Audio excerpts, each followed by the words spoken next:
The year 1818 drew its final, ragged breaths in a shroud of Northumbrian mist. At Ravensdale, the autumn had not been a season of mellow fruitfulness, but one of slow, encroaching chill. The stone of the great house seemed to have absorbed the grey of the sky, the damp of the fells, and the silence of its master. It was a place that felt less like a home and more like a monument, holding its breath against the coming winter. The woods that clung to the estate's edges were skeletal, their leaves long since surrendered to the wind, leaving a tangled lattice of black branches against a pewter sky. The air itself was thin and sharp, carrying the scent of wet earth and cold stone. It was a landscape of muted colours, the deep, bruised purple of the distant moors, the tired olive of the parkland grass, the slick, dark grey of the carriage drive. Ravensdale was not a house that sat upon the land. It was a house that had been wrestled from it, and the land had never quite forgiven the intrusion. Into this silence and stillness, a carriage arrived, its wheels crunching on the gravel, with a sound that felt like a violation. It was not a grand carriage, but a sturdy, serviceable thing, its paint faded and its leather worn. It carried Miss Helena Witthorpe, and the entirety of her worldly possessions packed into two modest trunks. Helena looked out of the window as the house resolved itself from the mist. It was immense, a severe block of Palladian architecture that offered no welcome. Its many windows were like vacant eyes, dark and unblinking. She felt a tremor of something cold and heavy settle deep in her stomach. It was not fear, precisely. She had lived with fear for so long, it had become a dull, familiar ache. This was something else. The feeling of arriving at the end of a long, final road. The contract had been signed 3 weeks prior in her father's solicitor's office in York. A cramped, dusty room that smelled of paper and despair. The Duke of Blackwood had not been present. His man of business, a Mr. Hargrove, had handled the particulars with a brisk, bloodless efficiency. The terms were simple. In exchange for the hand of Miss Helena Witthorpe in marriage, the Duke would settle her father's catastrophic debts, ensuring he and her mother would not see the inside of a debtor's prison. It was a transaction, a life for a life, her freedom for theirs. Her father had wept. Her mother had not. Her mother had looked at her with a kind of desperate, hungry gratitude that was far worse than tears. Helena had felt nothing at all. She had learned, over the past year of mounting panic and quiet privations, to build a wall inside herself. Behind it, she kept the girl who had once dreamed of a love match, of a small manor with a rose garden, of a life chosen rather than dictated. That girl was a luxury she could no longer afford. The carriage door opened. A footman, his face impassive, lowered the steps. Helena gathered her grey wool cloak around her and descended, her feet landing on the gravel of her new home. Her new prison. The air was colder out here, and she drew it into her lungs, a sharp, cleansing sting. She did not look back at the carriage. She looked forward, at the massive oak doors of Ravensdale. The doors opened before she reached them, swung inward by a butler who looked as ancient and weathered as the house itself. He was tall and thin, his spine bent into a permanent, questioning curve. "Miss Witthorpe," he said. His voice was a dry rustle, like dead leaves skittering across flagstones. "His Grace is expecting you. I am Hemlock." He did not smile. No one, it seemed, smiled at Ravensdale. She followed him into the great hall. It was a cavern of shadow and cold. A vast black and white marble floor stretched into the gloom, its checkerboard pattern dizzying. High above, the vaulted ceiling was lost in darkness. A fire struggled for life in a hearth large enough to roast an ox, its meagre flames doing little to combat the profound chill of the hall. The air was thick with the scent of beeswax, and something else, something like old grief.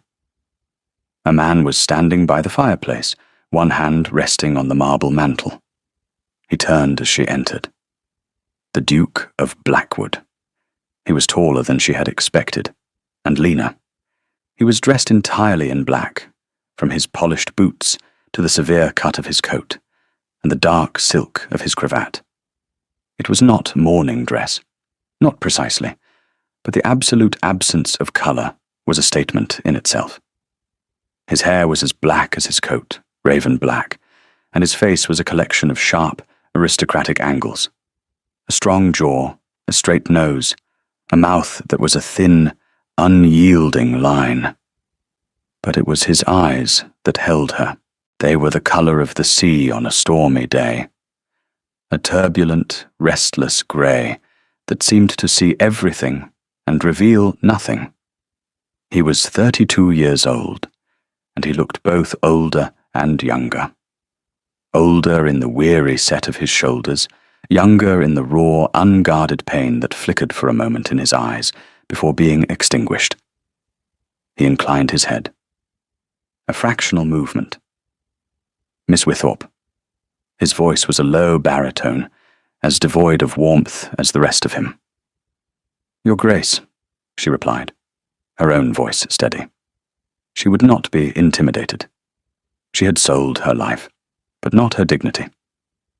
An uncomfortable silence stretched between them, amplified by the echoing emptiness of the hall.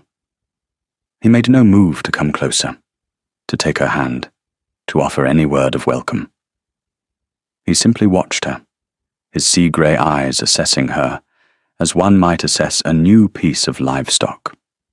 She bore his scrutiny without flinching, her hands folded neatly in front of her, her gaze level. She was wearing her best travelling dress, a practical gown of dark grey merino, refitted twice. It was clean and neat, but she was acutely aware of its plainness in this grand, cold place. She was a grey wren in a cage of eagles. Hemlock will show you to your rooms, the Duke said at last, turning his attention back to the fire. Dinner is at 8. It was a dismissal. She had been received, inspected, and now put away. She gave a small, formal curtsy. Thank you, Your Grace. He did not reply. He did not turn again. Helena followed the butler up the grand staircase, her footsteps and the tap of his staff the only sounds. The chill seemed to deepen as they ascended. Portraits of long-dead ancestors watched them pass, their painted eyes cold and critical. They all had the Duke's dark hair and sharp features. They were the Blackwoods of Ravensdale, and she was an intruder, a Whitthorpe of nowhere. Her rooms were in the east wing, a suite, comprising a sitting room and a bedroom, both vast and opulent. A fire had been lit in the sitting room, but like the one downstairs, it seemed cowed by the scale of the chamber. The furniture was heavy and dark, shrouded in dust covers. Her Grace's rooms have been prepared, Hemlock stated, gesturing to the closed door of the bedroom. A maid, Agnes, has been assigned to you. She will be up shortly to assist you. Her Grace. The title sounded absurd. She was Helena Witthorpe. She would always be Helena Witthorpe. The Duchess of Blackwood was a role she was to play, a costume she was to wear. Thank you, Hemlock, she said. He gave a stiff, shallow bow and departed, his footsteps receding down the long, silent corridor. The silence he left behind was heavier than his presence. Alone, Helena walked to the tall window and looked out. The view was of a formal garden, its geometric beds bare and brown, its statues stained with green. Beyond the garden wall, the parkland rolled away into the mist. It was a bleak, unforgiving vista. She did not cry. She had learned a long time ago that tears were a waste of energy, an indulgence.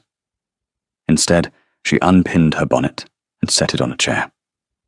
She smoothed her dark auburn hair, tucking a stray strand back into the simple knot at the nape of her neck. She was here. The contract was fulfilled. Her family was safe.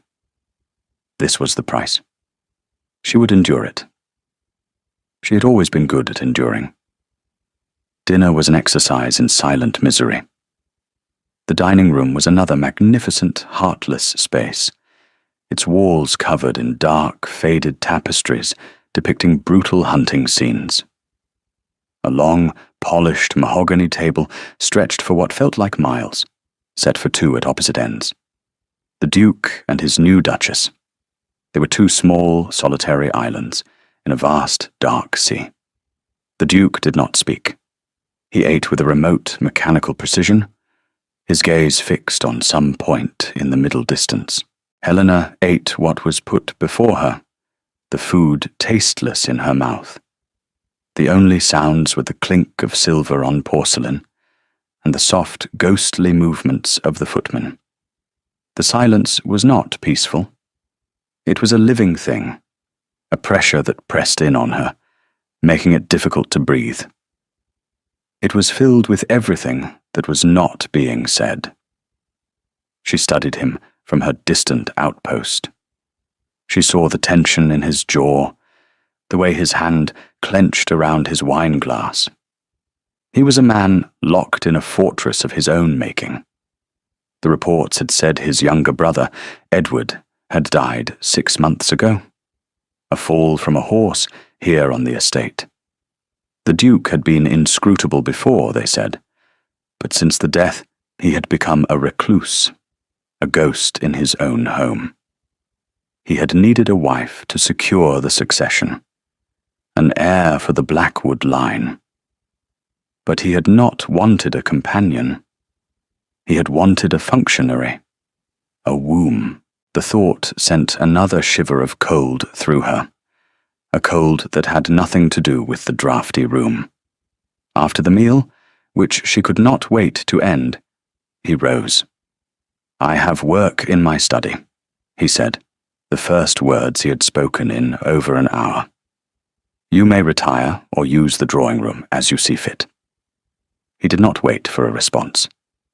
He simply turned and left her there, alone at the vast, empty table. Helena did not go to the drawing room. She went back to her rooms. The maid Agnes, a young girl with frightened rabbit eyes, had unpacked her trunks. Her few simple gowns looked forlorn and out of place in the cavernous wardrobe. The days that followed fell into a rigid, silent pattern. Breakfast, a solitary affair in a small, cheerless morning room. Hours spent in her rooms, or wandering the cold, echoing corridors of the house, feeling more like a spectre than a resident. Lunch, alone again. Dinner, another silent ordeal at opposite ends of the world. The Duke was a phantom. She would catch glimpses of him crossing the hall, or riding out towards the fells. A dark figure on a dark horse, moving fast, as if to outrun something only he could see. He never spoke to her beyond a curt nod or a formal "Your Grace," if they happened to pass in a corridor. She was utterly, completely alone. But Helena was not one to succumb to despair. It was not in her nature. She was a practical creature, and she knew she must find a way to live in this gilded cage. She could not change the Duke. She could not warm the house, but she could find a small corner of this world for herself. On the 4th day, Restless and suffocated by the oppressive interiors, she pulled on her sturdiest boots and her cloak, and went outside. She bypassed the dead formal gardens and walked towards the parkland, following a path that led towards the stables and the distant fells. The air, though cold, was a relief. The sheer scale of the landscape was daunting, but it was honest. It did not pretend to be something it was not. She walked for nearly an hour, her mind blessedly empty, focusing only on the rhythm of her feet on the damp earth and the feel of the wind on her face. It was on her way back that she saw him. In a large, stone-walled paddock, far from the main stable block, was a horse, a stallion. He was the colour of midnight, a magnificent creature of muscle and fire, his coat gleaming like polished jet even in the flat grey light. He moved with a restless, explosive energy, circling the enclosure, his head high, his tail flagged. His nostrils flared, plumes of steam jetting into the cold air. 2 grooms stood by the fence, watching him with wary expressions. As she drew closer, the stallion threw his head up, let out a piercing, challenging neigh, and reared, his front hooves pawing at the sky. He was terrifying and beautiful, a being of pure, untamed spirit. "Best keep your distance, Your Grace," one of the grooms called out to her, his voice strained. "That's Chaos. No one goes near him." "Chaos?" she asked, stopping a safe distance from the wall. "Aye, that was Mr. Edward's horse," the groom supplied.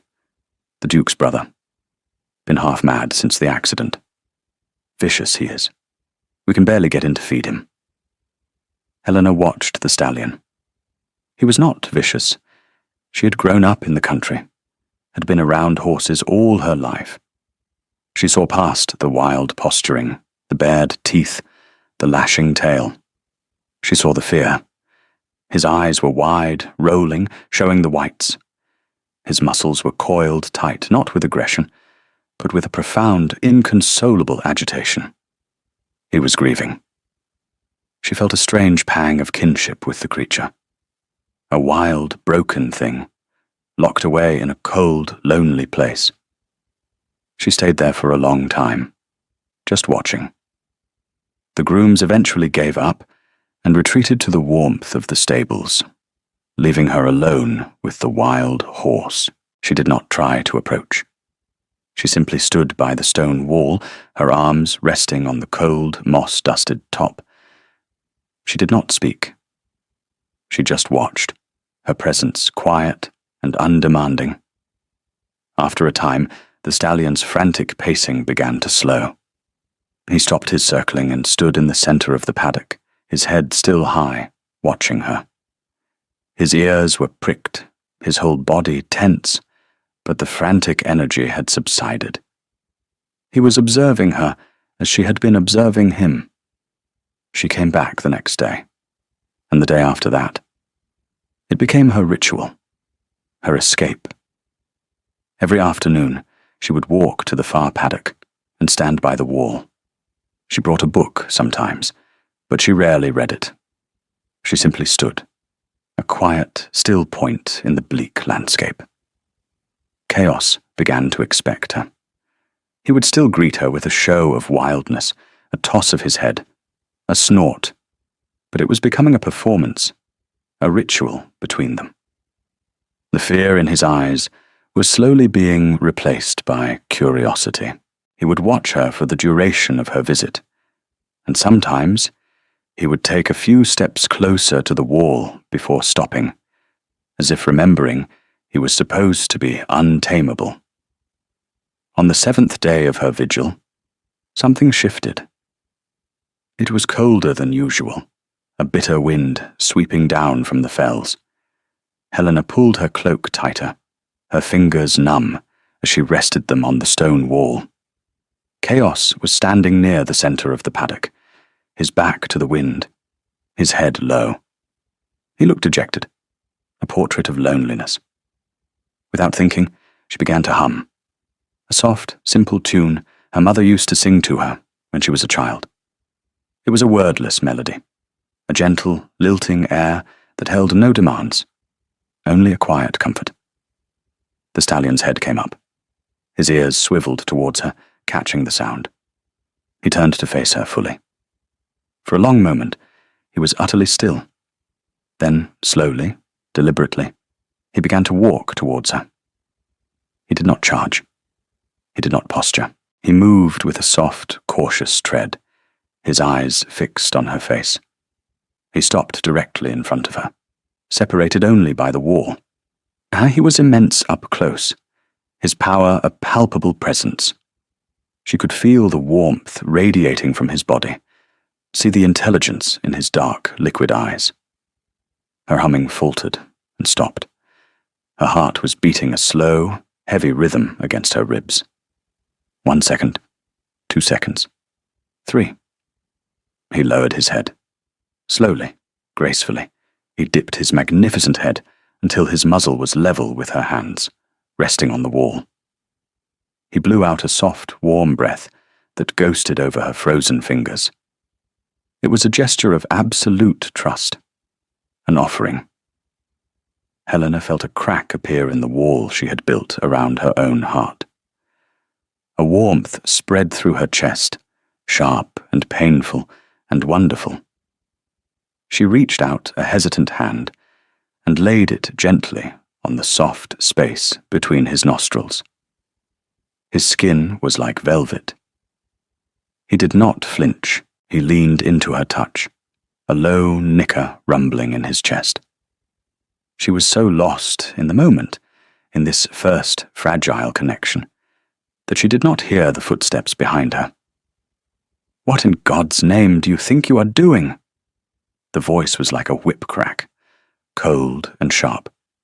Helena snatched her hand back, as if burned. Chaos threw his head up, startled by the harsh sound, and retreated a few paces, snorting in alarm. She turned.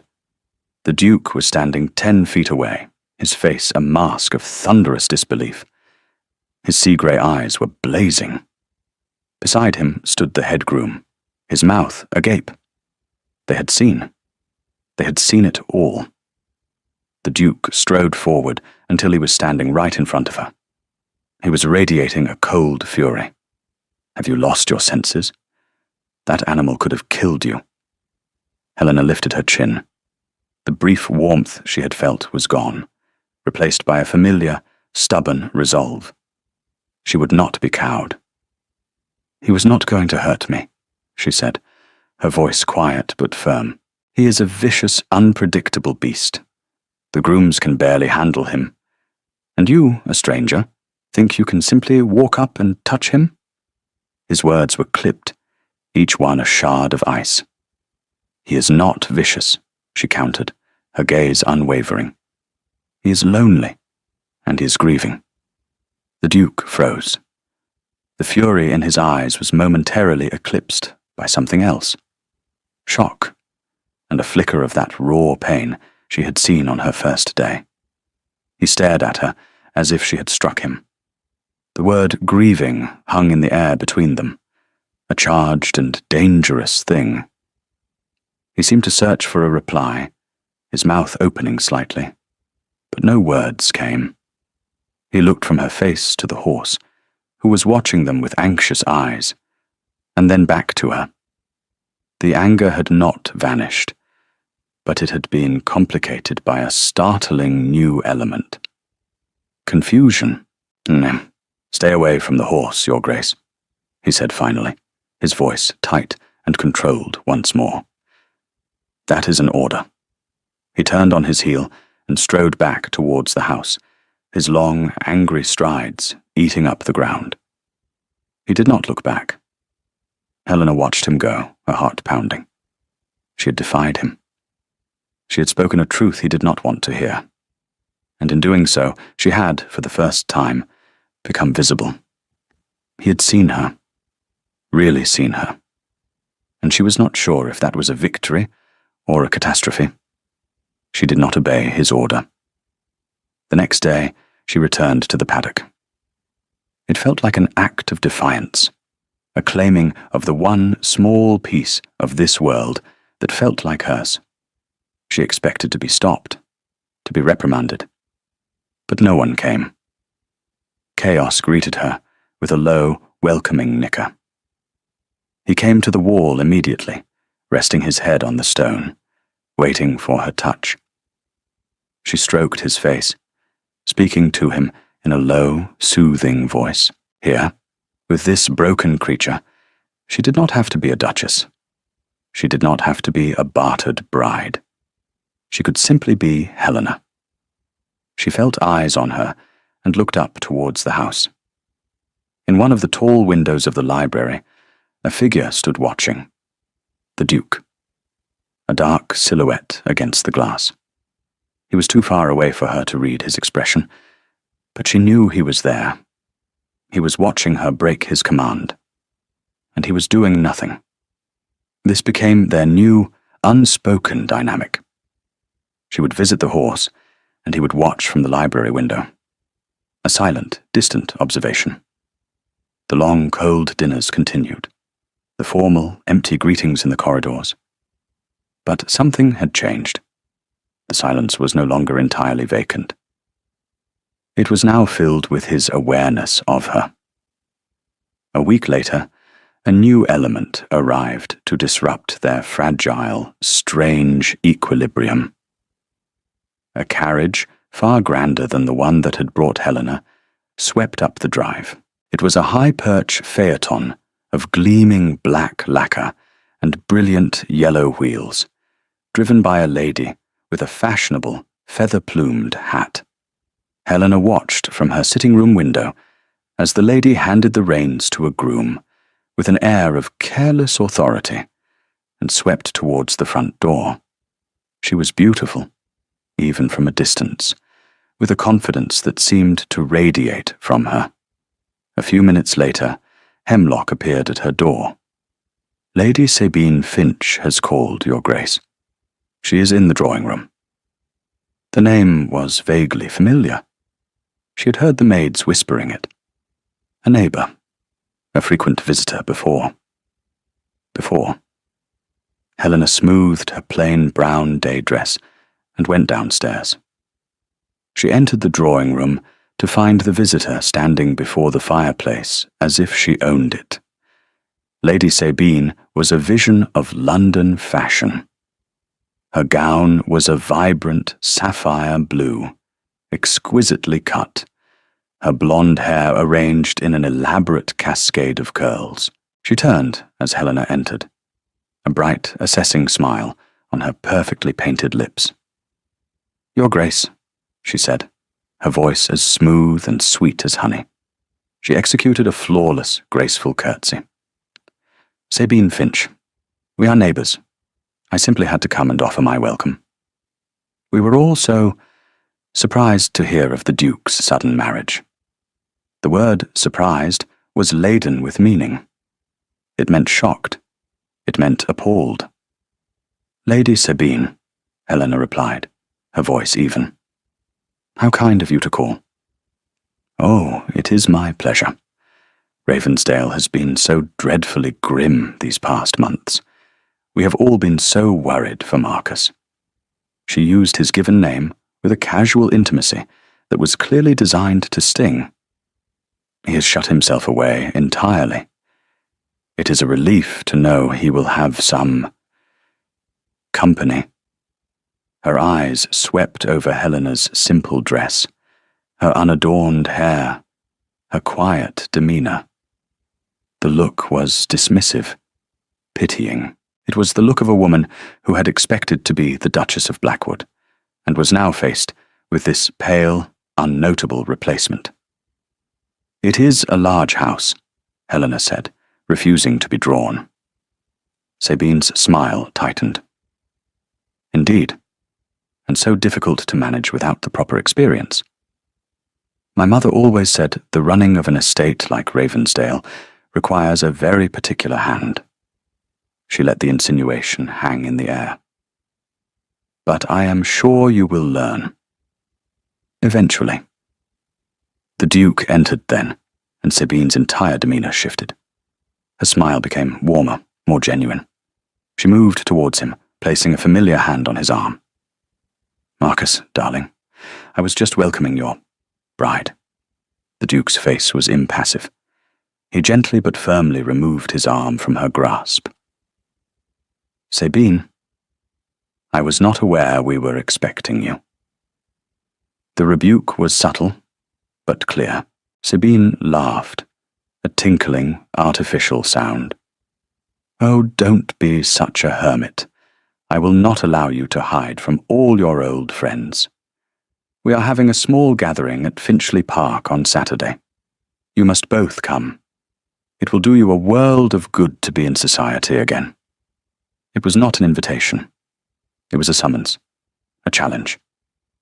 "We are not entertaining at present," the Duke said, his voice flat. "Nonsense," Sabine trilled. "It is settled. I will expect you both. Now," she said, turning her bright, malicious gaze back to Helena. "Tell me, Your Grace, what do you do to occupy your time in this dreary place? I hear you have taken up a rather rustic new hobby, befriending the stable beasts." The cruelty was so polished, so pleasant, that it was almost admirable. Helena felt a flush of anger, but she kept her voice calm. "I enjoy the outdoors, Lady Sabine." "So I have heard," Sabine said, her eyes glittering. "You must be careful. That black stallion, it killed poor Edward, you know, or as good as. Threw him right at the old stone wall. It is a monster. I am surprised Marcus has not had it put down." At the mention of his brother, the Duke's face became a mask of stone. A muscle jumped in his jaw.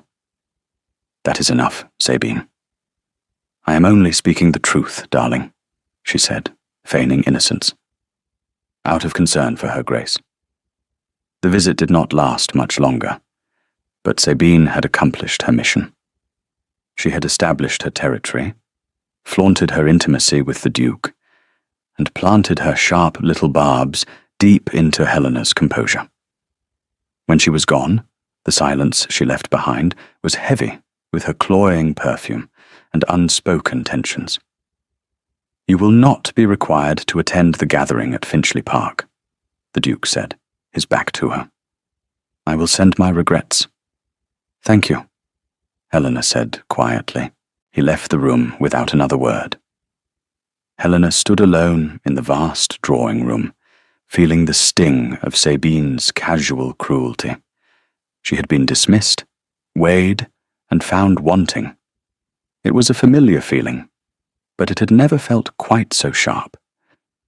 That evening, a carriage arrived bearing not a malicious society beauty, but an ally. Lady Lavinia, the Dowager Duchess of Blackwood, Marcus's great-aunt, swept into Ravensdale like a cleansing storm. She was a woman in her late 70s, small and bird-like, with eyes as bright and sharp as a hawk's. She took one look at the cold, silent hall, another at Helena's pale face, and a third at her nephew's grim expression, and made a small sound of disapproval. "Good heavens, Marcus," she declared, her voice surprisingly robust. "This house feels like a tomb, and you look like its chief mourner. It has been 6 months. Edward would not have wanted this."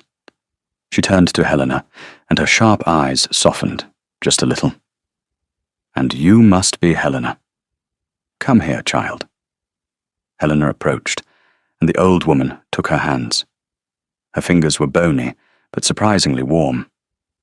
"A pretty thing, but you are too pale, and that dress is entirely the wrong color for you. We will need to see to that. I am Lavinia." Over the next few days, Lady Lavinia's presence began to subtly alter the atmosphere of the house. She insisted on fires being built up in every room. She had the dust covers removed from the furniture in the drawing room. She ordered Hemlock to use the smaller, more intimate dining parlour for their meals, declaring she would not shout down the length of that absurd banqueting table. She talked. At dinner, she filled the silence with stories, with sharp observations, with questions that demanded answers. She drew Helena out, asking about her family, her upbringing, her interests. And she prodded at Marcus, chipping away at his silent reserve, with a persistence that he could not entirely ignore. One afternoon, she found Helena in her sitting room, staring out at the rain-lashed gardens. "He is watching you, you know," Lavinia said, settling into a chair opposite her. Helena started. "Who?" "Marcus. He watches you when you go out on your walks. He watches you with that horse." Helena said nothing. "That horse was Edward's," Lavinia continued softly. "Edward adored that animal. He was the only one who could handle him. After the boy died, the horse became wild with grief, just like his master." She paused, her gaze keen. "And now you, a quiet girl they all dismissed, and the horse lowers its head to you. It is a thing of note, Helena. Do not underestimate it." Lavinia's words were a comfort, a small point of warmth in the cold. But they were also a warning. She was becoming a person of note in a house that preferred ghosts. "We'll take a very short break. If you don't want to miss new stories, please subscribe to the channel." The Duke did not countermand his great-aunt's changes. He seemed to retreat even further into himself, a silent observer in his own home. But Helena noticed small things. One evening, she went to the library, seeking a book, and found a roaring fire lit in the hearth, the room warm and welcoming for the first time. The Duke was there, seated in a worn leather armchair, a ledger open on his lap. He looked up as she entered, and for a moment their eyes met. He did not speak, but he gave a small, almost imperceptible nod towards the shelves. Permission? Invitation. She found a book of poetry and settled in a chair on the opposite side of the hearth. They sat there for over an hour, in a silence that was, for the very first time, not oppressive. It was a shared, companionable quiet, punctuated by the crackle of the fire and the turning of pages. It was a fragile truce. Inspired by Lavinia's small rebellions, Helena began her own. She asked the gardener, a taciturn man named Thomas, for flowers from the greenhouses. She began arranging them in vases, bringing small bursts of colour and life into the grey rooms. At first, the staff watched her with suspicion, but when the Duke made no comment, they slowly began to unbend. The maid, Agnes, even offered a shy smile one morning. Helena found she knew the rhythms of the house. She knew that Mrs. Graves, the cook, was in the kitchens by 5 each morning, that Hemlock polished the silver every Tuesday, that the grooms muttered about chaos, but left him fresh hay and water with a reluctant diligence. She was learning the geography of her prison, and in doing so, making it a little more like a home.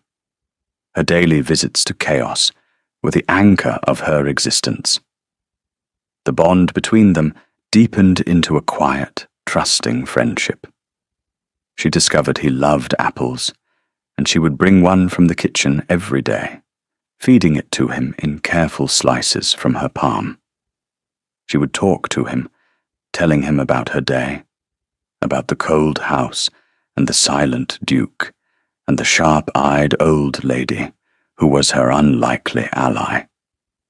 The horse would listen, his dark eyes soft, his head often resting on her shoulder. He was her confidant, her only real friend. One afternoon, as she was leaving the paddock, she saw that the gate was not properly latched. The heavy iron bolt was drawn back, resting on the outside of the catch. A gust of wind could blow it open. She frowned.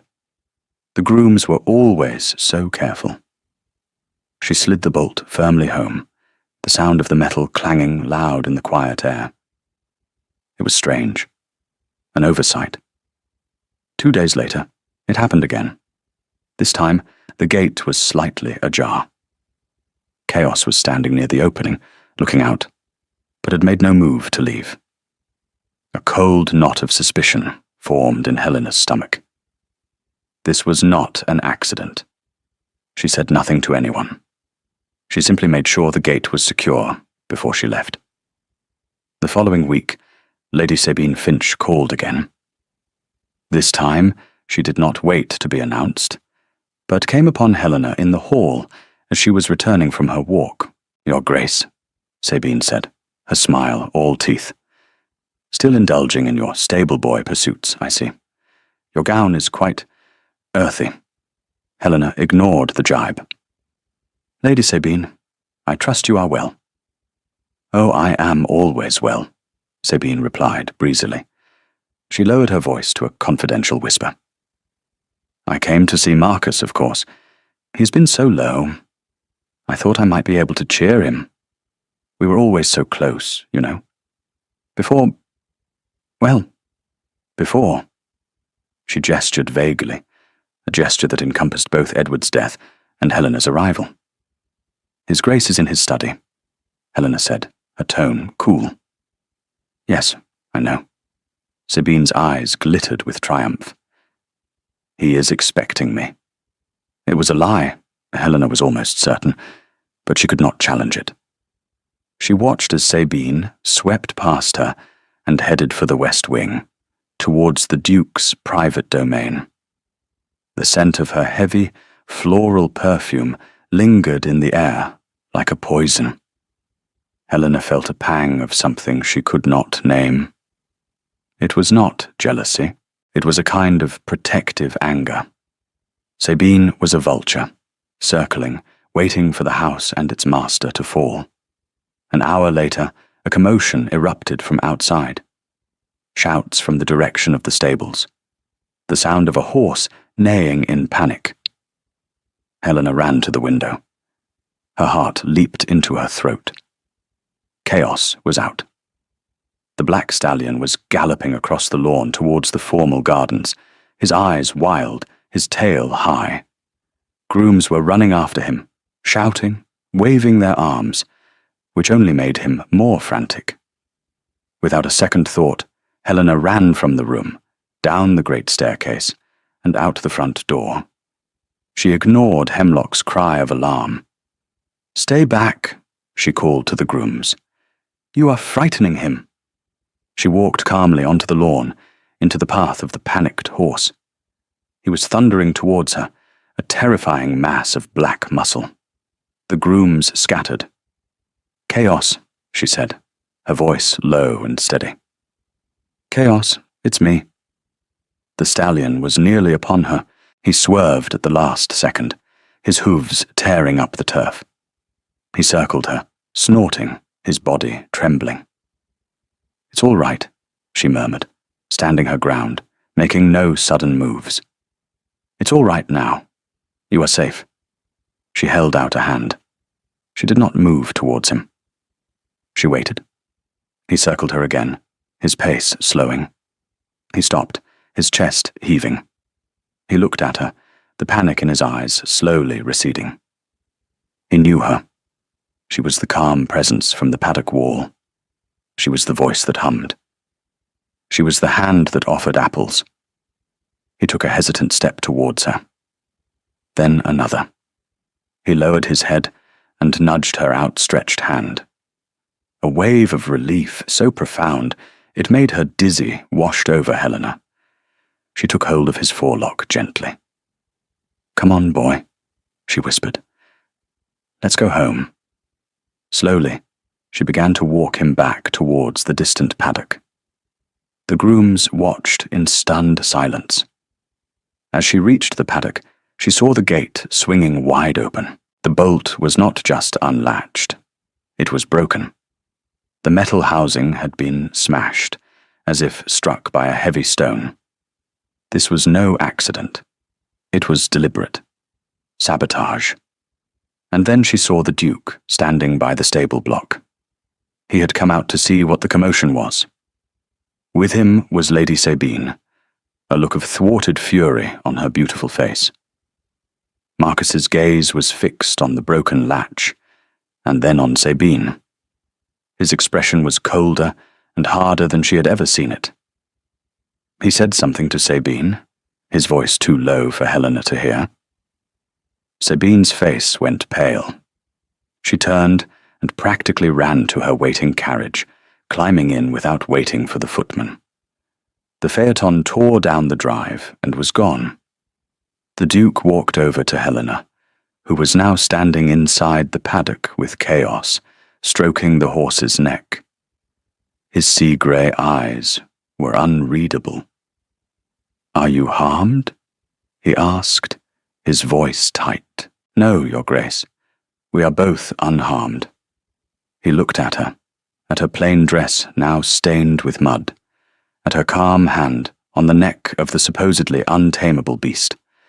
He looked at her as if seeing a completely new person. "You saved him," he said. It was not a question. "He just needed someone to be calm," she replied simply. He nodded slowly. He reached out and ran a hand down the stallion's powerful shoulder, his touch surprisingly gentle. It was the first time she had seen him touch the horse. "I am glad you were not harmed," he said, his voice stiff with unspent emotion. He turned and walked away, back to the cold, silent house. But this time, the silence he left behind felt different. It felt like the quiet after a storm. The incident with Chaos changed something fundamental in the house.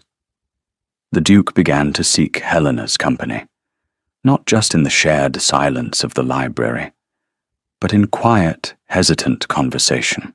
He asked her to walk with him one afternoon, not in the formal gardens, but up on the fells, where the wind was sharp and the view stretched for miles.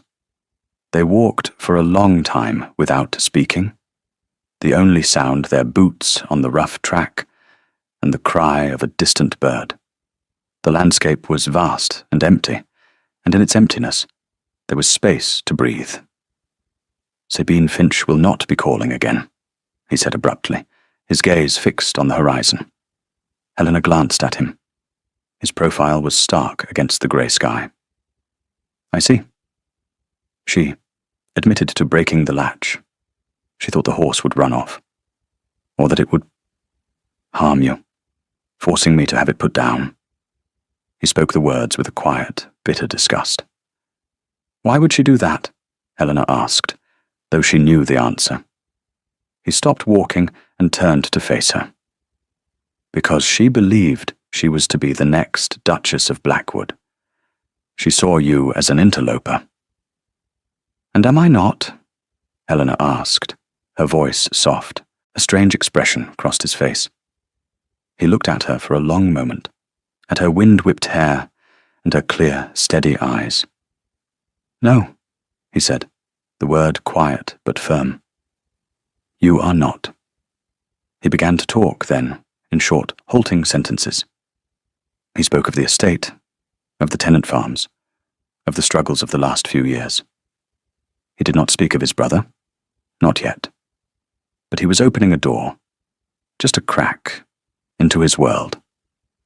And he was inviting her in. A few evenings later, in the library, he looked up from his book and spoke into the quiet. Edward chose his name. Helena lowered her own book. "His name?"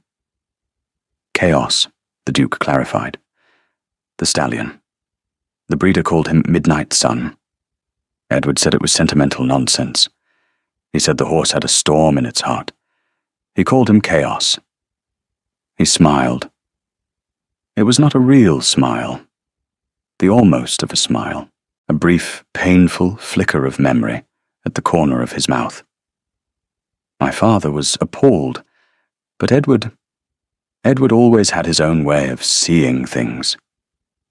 It was the most he had ever said about his brother.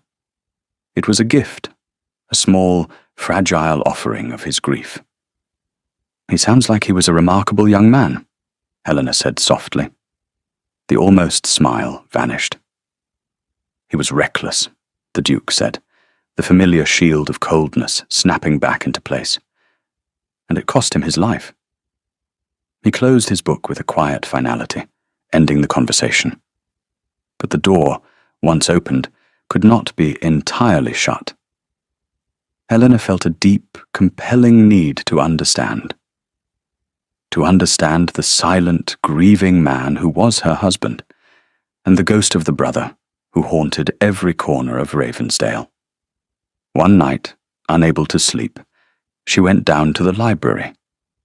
A storm was raging outside, the wind howling around the corners of the house, rattling the window panes. The room was dark, save for the dying embers of the fire. She did not light a lamp.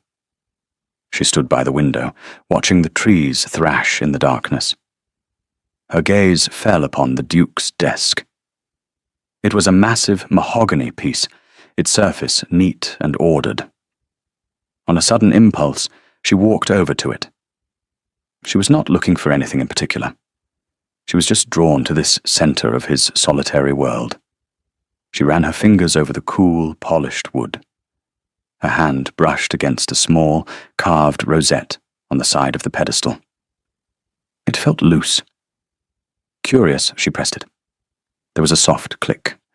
A narrow vertical panel slid open, revealing not a drawer, but the edge of one. A secret compartment. Her heart began to beat faster. This was a trespass, a violation of his privacy. She should close it and walk away. She could not. Her fingers trembled as she pulled the drawer open. It was not large. Inside, nestled on a bed of dark velvet, was a single object. A small, leather-bound journal. The initials E.B., Edward Blackwood, were embossed in faded gold on the cover. She stared at it for a long time. The wind howled. The house groaned.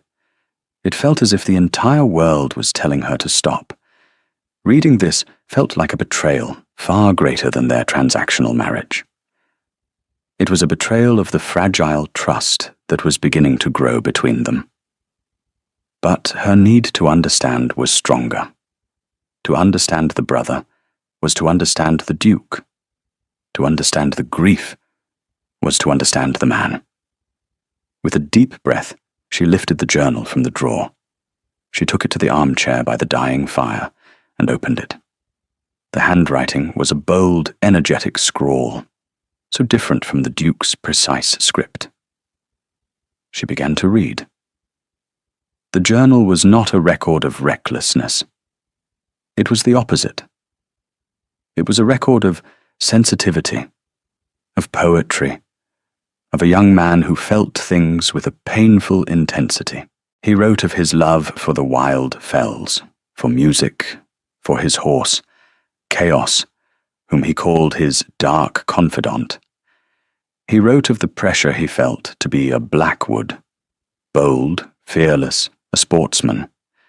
He wrote of his admiration for his older brother, Marcus, but also of his fear of being a disappointment, of living in his shadow. Helena's hands grew cold as she read on.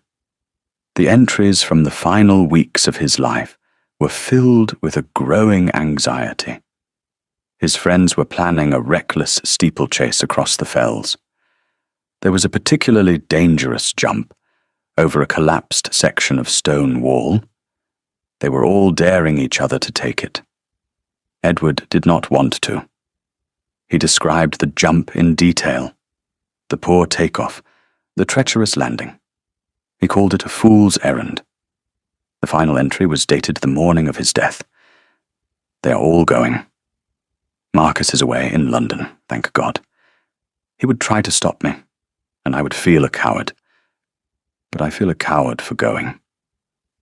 Charles and Peter are calling me out. They say chaos can clear anything. But it is not the horse I doubt. It is the jump. It is my own nerve. I cannot show them I am afraid. A Blackwood is never afraid. I wish I could be someone else. Just for today.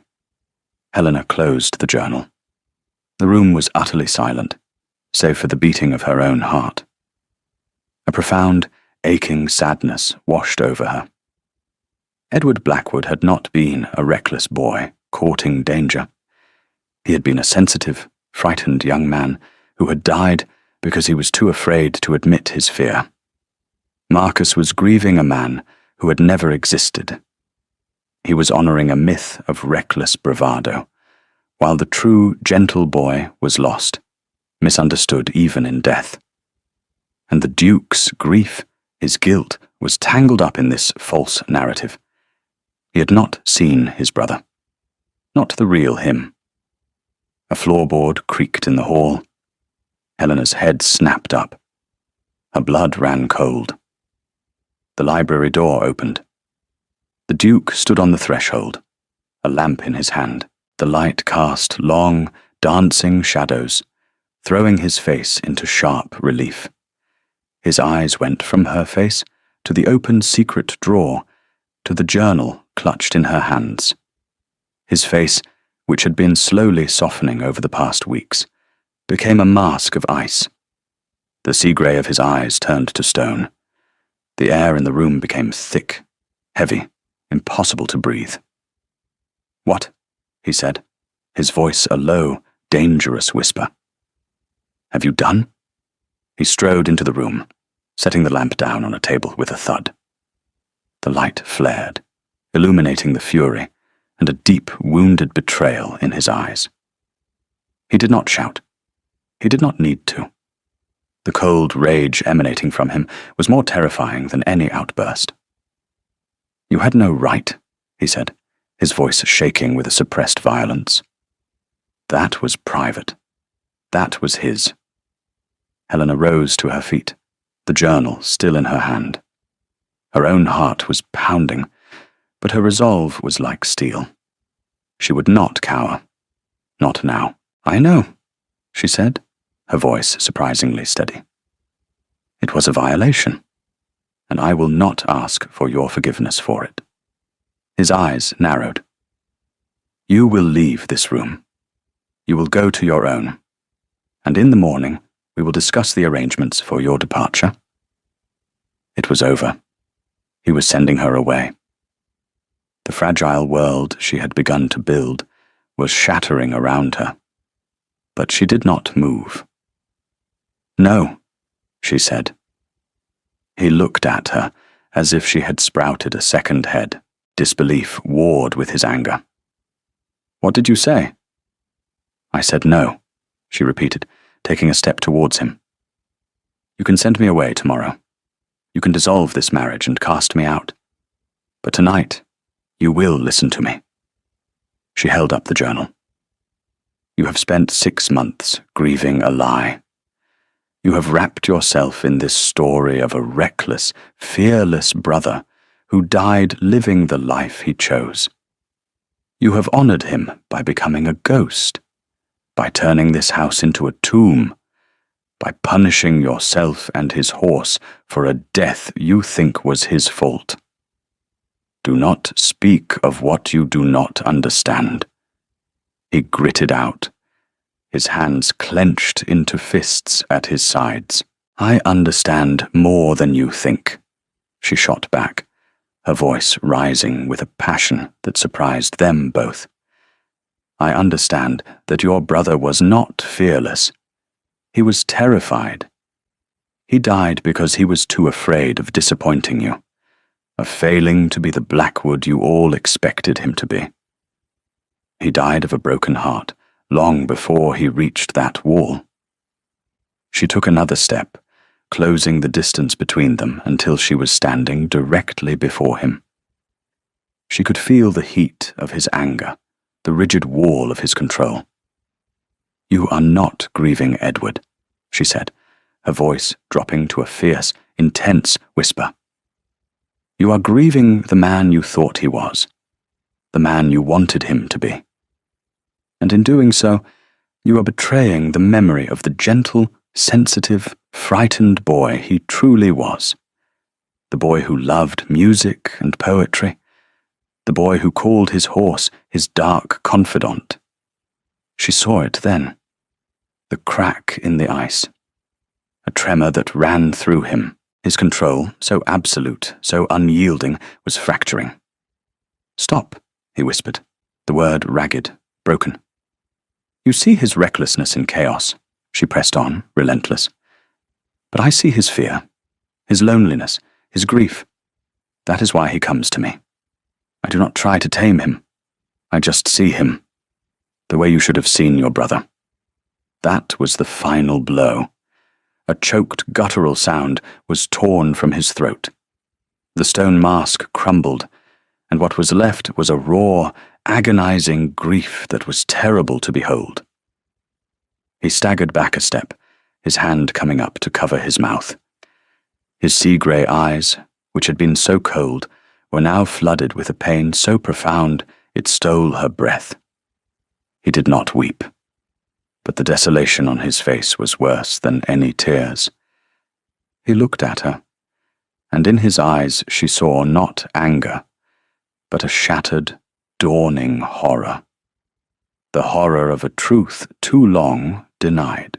Without another word, he turned and fled the room, leaving her alone with the journal, the dying fire, and the howling of the wind. The silence that descended was the silence of utter devastation. For 3 days, the house was colder and more silent than it had been upon her arrival. The Duke was a ghost again, but a different kind.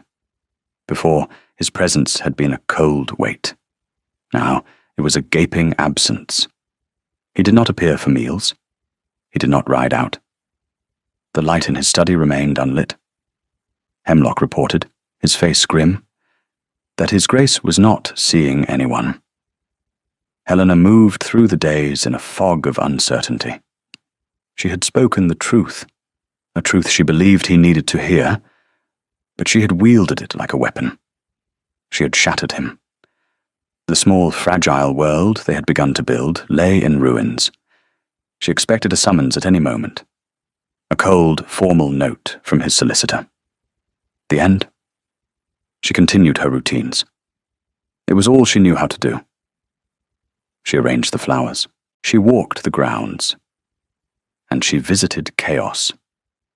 The great horse seemed to feel the oppressive mood of the house. He was listless, resting his head on her shoulder, with a deep, weary sigh. She would stand with him for hours, her hand on his warm neck, drawing comfort from his solid, living presence. She was waiting. On the 3rd afternoon, as she was returning from the paddock, she saw a familiar, gleaming phaeton making its way up the drive. Sabine Finch. A cold dread settled in Helena's stomach. What was she doing here? Marcus had banished her. Helena entered the house just as Sabine was handing her cloak to a reluctant footman. Sabine's face lit up with a malicious, triumphant smile when she saw Helena. "Your Grace," she purred. "Just the person. I was afraid I would have to have you fetched from the stables." "Lady Sabine," Helena said, her voice devoid of expression. "I believe you were told not to return to Ravensdale." "Oh, that." Sabine waved a dismissive hand. "A misunderstanding. Marcus was overwrought. He has since come to his senses." She stepped closer, her voice dropping to a conspiratorial whisper. "In fact, that is why I am here. He sent for me. He has finally made his decision. About this unfortunate arrangement." Helena stood her ground, her heart a cold, heavy stone in her chest. "He is ending it, of course," Sabine continued, her eyes glittering. "The marriage. It was a mistake from the start, a madness born of grief. He is making arrangements for an annulment. He asked me to help ease the transition, to convey the news to you gently." It was a lie. It had to be a lie. But the Duke had been hidden away for 3 days. What had he been doing? What had he decided in his solitude and his pain? "He wants you gone by the end of the week," Sabine said, delivering the final killing blow. "He told me himself. He said he cannot bear the sight of you, that your presence here is a constant, painful reminder of his failure." Helena did not flinch. She did not cry. She met Sabine's triumphant gaze with a quiet, unyielding dignity. She did not believe her. And yet a sliver of doubt, cold and sharp, pierced her. "If the Duke has a message for me," Helena said, her voice level, "he can deliver it himself." "He will not," Sabine said with a cruel little smile. "He cannot face you. But do not worry. I will be here to take your place. Ravensdale needs a true duchess." "That will not be necessary." The voice came from the top of the grand staircase. Both women looked up. Marcus was standing there, dressed not in his perpetual black, but in a dark blue coat. He looked pale, and there were dark shadows under his eyes, but he was calm. The storm in his eyes had passed, leaving a quiet, deep clarity. He descended the stairs slowly, his gaze fixed not on Sabine, but on Helena. Sabine rushed towards the bottom of the stairs, her face wreathed in a welcoming smile. "Marcus, darling, I was just explaining the situation to her, as you asked." He did not stop to look at her. He walked past her as if she were a piece of furniture, and stopped directly in front of Helena. He looked down at her, his expression one she had never seen before. It was open, vulnerable, and filled with a quiet, aching regret. He heard Sabine's claims. He saw the flicker of uncertainty she had managed to plant in Helena's eyes. He turned his head slightly, his gaze falling upon Sabine. "Lady Sabine," he said, his voice quiet, but carrying the finality of a death sentence. "You will leave my house, and you will never, under any circumstances, set foot on Ravensdale land again. If you do, I will instruct my men to remove you as a common trespasser. Is that understood?" Sabine's jaw dropped. Her face, a moment ago so triumphant, crumpled into a mask of disbelief and fury. "Marcus, you sent for me. You said—" "I said nothing." He cut her off, his voice like ice. "You have preyed on my grief and tormented my wife. Now get out." Sabine stared at him, then at Helena's calm, still face. With a strangled cry of pure rage, she turned and fled, snatching her cloak from the stunned footman and running from the house. The slam of the great oak door echoed in the hall. Silence. Marcus turned back to Helena. The silence stretched. 1 second. 2. He reached out and took her hand. His fingers were warm, his grip firm and sure. "Helena," he said. It was the first time he had ever said her name. Just her name. It was a prayer, an apology, a beginning. "My wife," he said, his voice low and earnest. "Will you walk with me?" She could only nod, her throat tight with an emotion she could not name. He kept hold of her hand, his thumb stroking gently over her knuckles, and led her out of the cold house and into the pale afternoon light. They did not speak as they walked, their path taking them instinctively towards the far paddock. Chaos saw them coming and trotted to the wall, nickering a soft welcome.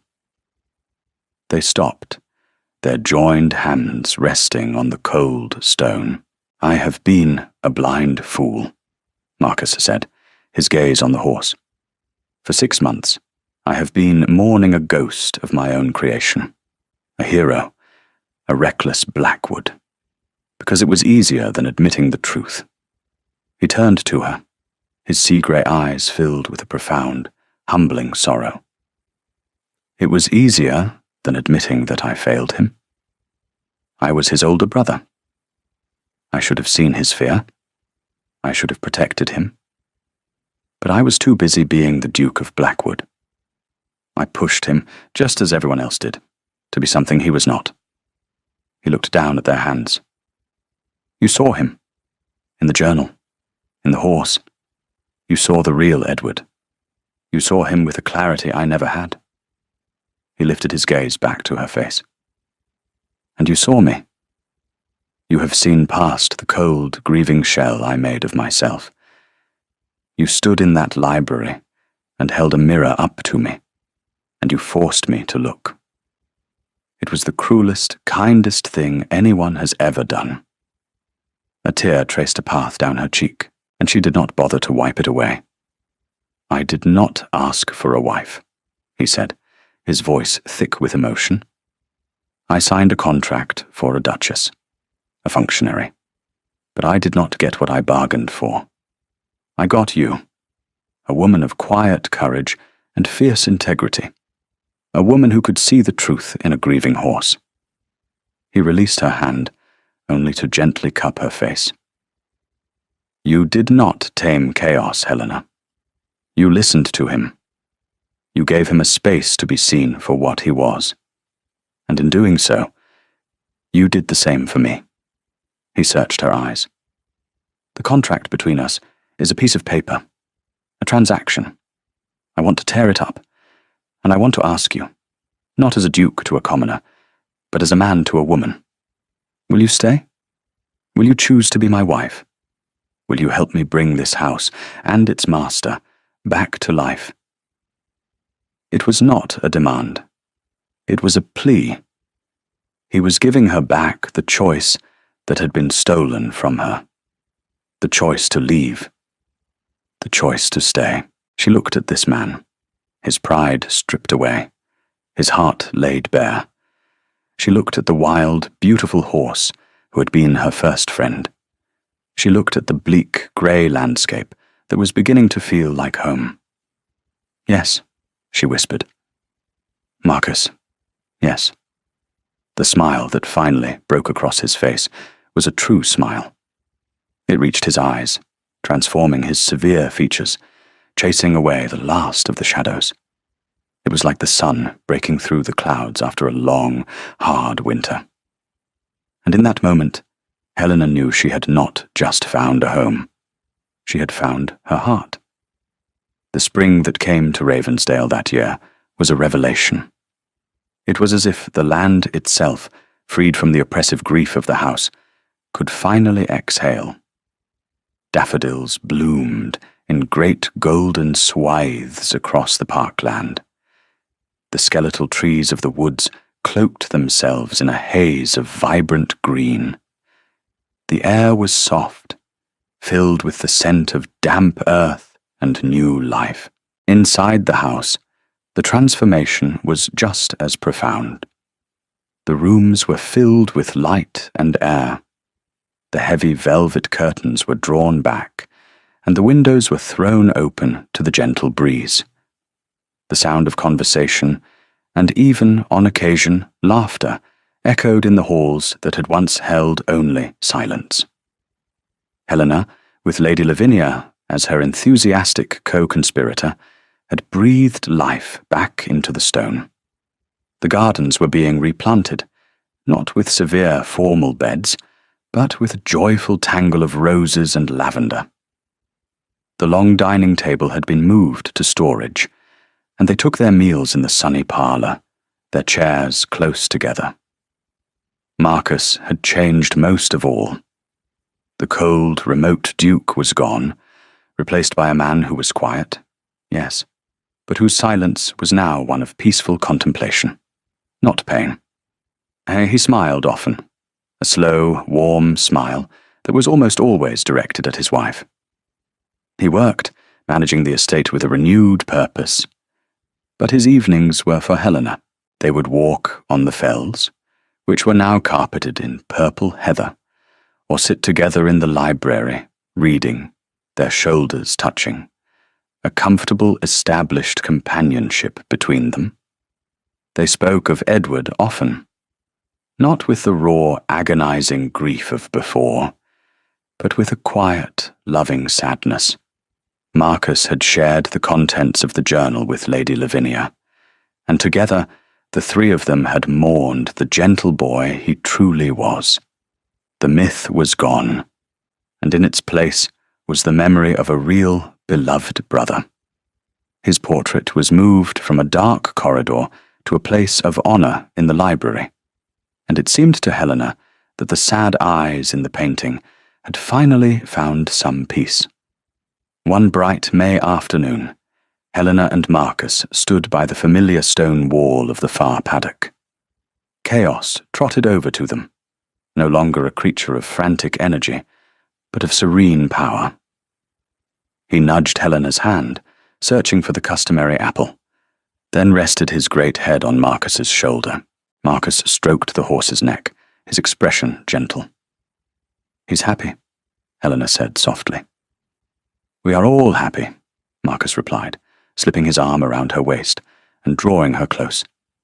"Because of you."